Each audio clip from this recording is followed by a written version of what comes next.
Hello everyone, welcome to Rainbow Infinity. Today I'll be reading Nugget's Trying Something New. If you like the reading, be sure to like, comment, and subscribe. Please enjoy. Trying Something New. I could feel the heat of my passion pressing down upon my cello. As I played, I would let go of myself and let raw emotion be taken over by the melody of the music. I would sway, bob my head, and move my hooves as if I was a puppet to the song, letting it pull upon the strings that were attached to my own muscles. It made me dance in my seat, since the song was so contagious that I don't think anybody could resist moving to it. It was a new piece with a sort of high-energy pop sound to it. While most of the backing track was created by my fellow musician, Vinyl Scratch, I provided the main instrumental for the live version. The song was called Red Roses, and it was the first collaboration I had ever done with Vinyl, to which we thought it was a smash hit, or so we hoped. This was the first time I had ever played it in front of a sold-out theater audience. You can bet my nerves were at an all-time high. Not only have I never played this song before, but I have never even done this style of music in front of a large crowd. It was a new frontier for me, but it was something I was willing to do. Heck, I wanted to perform it. After prompting the audience on the conditions of the new song, informing them that it was drastically different from my usual style of music, classical, I managed to figuratively throw away my nerves and hit autopilot on my playing. From there, I let the music take over, making me the slave to the rhythm. Nothing else mattered except me and my cello at that moment. With my bow rubbing against the strings as the background blasted its harmony, I managed to sync my playing to the beat and match it with such ferocity that it made myself seem mad. It was such an intense rhythm, making me shift between the strings faster than I have ever done before. Note after note, I kept hitting, plucking, and strumming them with such animosity that the bun within my mane came undone. As my long hair flowed freely to the sound of my music, I used my head to shake it along to the movement of the song. At that point, I was no longer a well-composed musician, but a rock star pouring their heart and soul into the performance. I wanted to let my audience know that was truly alive, enjoying the very thing that I felt like I was born to do. And that was to play some bucking music. However, I knew that all good songs had to eventually end. It sort of scared me. I mean, how were they going to react?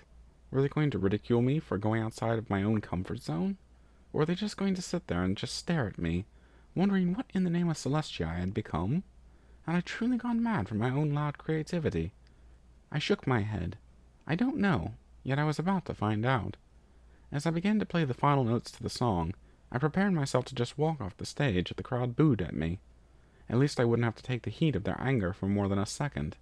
Besides, I didn't feel like getting hit by a thrown object such as a random drink or rotten tomato. Those did hurt, after all.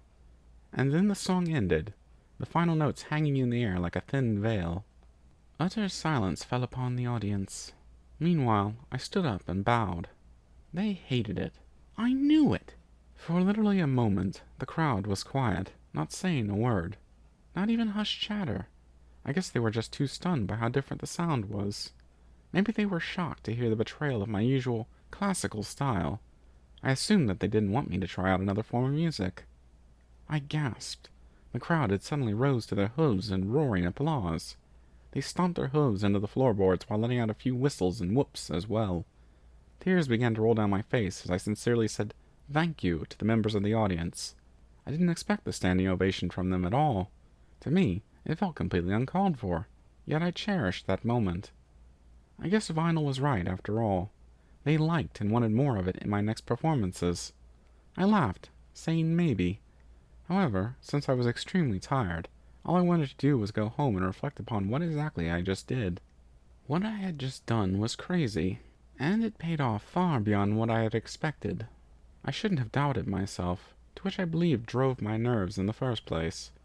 Instead, I should have just been confident with myself and my talent.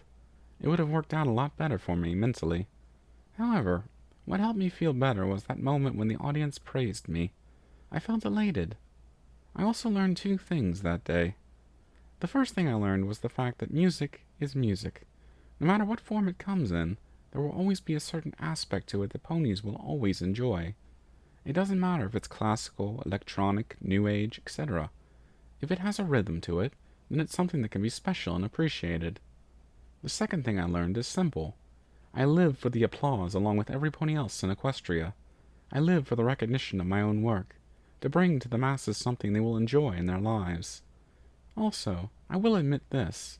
As long as it makes them happy, then it's a good enough reason to keep me going and create new content. A smile created from my work is always worth the effort. Octavia Melody. Thank you for listening in. I hope you enjoyed the reading. Until next time, stay tuned.